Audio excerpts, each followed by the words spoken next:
Hi dear students, നമ്മളിത് last എത്തിയിരിക്കുകയാണ്. അവസാനത്തെ CS ആണ്, ഹാപ്പി മൊമെൻ്റ് ആണ്.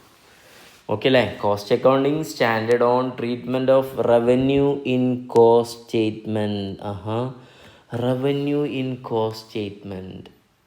അയ്യോ, അതെന്തപ്പം അങ്ങനെ? നിങ്ങൾക്കൊരു രസമറിയോ? In cost accounting or cost auditor, cost auditor usually എന്ത് ചെയ്യാറില്ല? ഡസിൻ കൺസിഡർ റവന്യൂ ഇൻ കോസ്റ്റിൽ നമ്മൾ എന്ത് ചെയ്യാറില്ല? റവന്യൂ എന്ന് പറഞ്ഞാൽ സെയിൽസ് അല്ലെങ്കിൽ ഇൻകം എന്നർത്ഥമല്ലേ? അല്ലേ? അത് നമ്മൾ ഒരിക്കലും എവിടെ കൺസിഡർ ചെയ്യാറില്ല? ഈ പറയുന്ന കോസ്റ്റ് ഷീറ്റിൽ കൺസിഡർ ചെയ്യാറില്ല. ഓക്കെ, എങ്കിലും നമ്മൾ ഇതിൽ ഈ സ്റ്റാൻഡേർഡ് പറയുന്നത് നോക്കാം. The standard is principal method of classification, treatment of assignment of revenue and presentation disclosure in cost statement. The standard to bring uniformity and consistency. Classification, measurement, treatment, assignment, presentation, disclosure of revenue including those required for attestation. എങ്കിലും നമ്മൾ ചില സ്ഥലത്ത് നമുക്കൊരു ചെറിയ example ഇടാം. Direct material ഉണ്ട്. ഈ direct material നമ്മൾ ഒരു 2 lakh വന്നു എന്ന് വിചാരിക്കാം. ഇതിൽ ചെറിയ റിക്കവറീസ് ഉണ്ടാവും. ഏതുണ്ടാവും? റിക്കവറീസ്.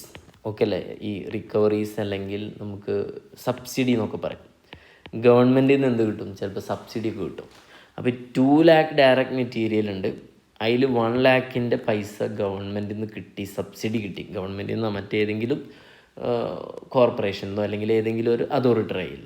അപ്പോൾ 1 lakh നമുക്ക് വരുള്ളൂ. അപ്പോൾ ഈ പറയുന്ന കോസ്റ്റൊക്കെ ഏതിൽ നിന്ന് ലെസ് ചെയ്യണമെന്ന് പറയുന്നുണ്ട്? കോസ്റ്റിൻ്റെ ഈ പറയുന്ന കോസ്റ്റ് ഷീറ്റിൽ നിന്നും ലെസ് ചെയ്യണമെന്ന് പറയുന്നതുമായി ബന്ധപ്പെട്ട ട്രീറ്റ്മെൻറ്റാണ് ഇതൊക്കെ. ഓക്കെ അല്ലേ? ഇതെന്താ സംഭവം എന്ന് വെച്ചാൽ, ചില കമ്പനികൾ എന്ത് ചെയ്യും? ഈ വളരെ റൂറൽ ഏരിയയിൽ പോയിട്ട് കമ്പനി സ്ഥാപിക്കാനൊക്കെ, ഭയങ്കര റൂറൽ ഏരിയ ആയിട്ടാണ് ഞാൻ പറഞ്ഞ്, അത് ഭയങ്കര ബുദ്ധിമുട്ടാവും. കാരണം അവർക്ക് വെള്ളത്തിൻ്റെ, ഇലക്ട്രിസിറ്റി അങ്ങനെ ലഭ്യത ഒക്കെ ഉണ്ടാവും. അപ്പോൾ ഈ റൂറൽ ഡെവലപ്മെൻറ്റിനൊക്കെ വേണ്ടിയിട്ട് കമ്പനി എന്ത് ചെയ്യും? പ്രൊമോട്ട് ചെയ്യും. അല്ലെങ്കിൽ ഇപ്പോൾ ഇലക്ട്രിസിറ്റി, അപ്പോൾ കമ്പനി ഒരു എന്ത് കൊടുക്കും? സബ്സിഡി കൊടുക്കും. അല്ലെങ്കിൽ മറ്റൊരു എക്സാമ്പിൾ പറയും, ഇലക്ട്രിക് വാഹനങ്ങളുടെ മാനുഫാക്ചറിങ് ഒക്കെ പ്രൊഡക്ഷൻ കൂട്ടാൻ വേണ്ടിയിട്ട് കമ്പനി അവരെ എയ്ഡ് കൊടുക്കും. അപ്പോൾ അത്തരത്തിലുള്ള റവന്യൂ നോർമലി ട്രീറ്റ് ചെയ്യാറില്ല എന്നുണ്ടെങ്കിലും ചില റവന്യൂസ് നമ്മൾ കോസ്റ്റ് ഷീറ്റിൽ കൺസിഡർ ചെയ്യണമെന്ന് പറയുന്നതാണ് ഈ കോസ്റ്റ് അക്കൗണ്ടിങ് സ്റ്റാൻഡേർഡ്. ഓക്കെ അല്ലേ? Yes, up to this we completed all the CAS. ഇനി നമുക്ക് അടുത്ത വീഡിയോയിൽ എന്ത് ചെയ്യാം? കുറച്ച് മൾട്ടിപ്പിൾ ചോയ്സ് ക്വസ്റ്റ്യൻ നോക്കാം. ഓക്കെ.